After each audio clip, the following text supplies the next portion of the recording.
ओम नमः शिवाय। जय माँ लक्ष्मी। आज मैं एक छोटी सी कहानी लेके आई हूँ। उसमें ये बताने की कोशिश करूँगी कि श्रेष्ठ कौन है या अनिवार्य कौन है या ये दुनिया चलती किससे है। तो कहानी को शुरू करते हैं।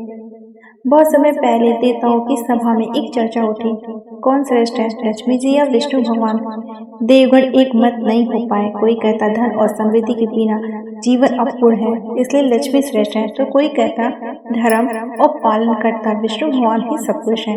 तभी नारद जी आए और मुस्कुराकर बोले, श्रेष्ठता का निर्णय का काम स्वभाव त्याग देखकर होता ही है। तो शुरुआत करते हैं परीक्षा की।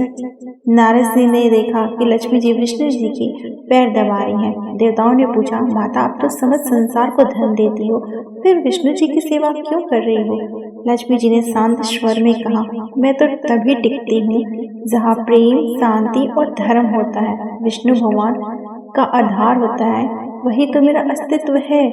जहाँ पति का सम्मान होता है वहीं मैं टिकती हूँ। यदि धर्म न रहे तो मेरा वैभव नहीं टिक सकता।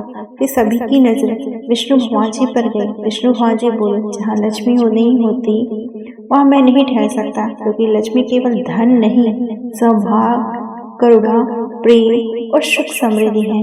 इसलिए नारियों का जहाँ सम्मान होता है वहाँ मैं टिकता ही हूँ।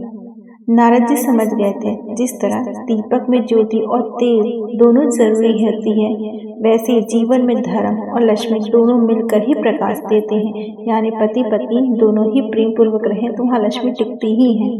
एक दूसरे के बिना लक्ष्मी नारायण अधूरे होते हैं। देवता समझ गए, लक्ष्मी जी के बिना विष्णु भगवान अधूरे हैं और विष्णु भगवान के बिना लक्ष्मी जी अधूरी हैं। तो लक्ष्मी जी विष्णु भगवान एक दूसरे के पूरक हैं। श्रेष्ठता का प्रश्न नहीं है, संतुलन की आवश्यकता है। जहाँ धर्म और लक्ष्मी आती हैं वहाँ पे विष्णु नारायण का वास होता है। तो पति पत्नी प्रेम से रहें और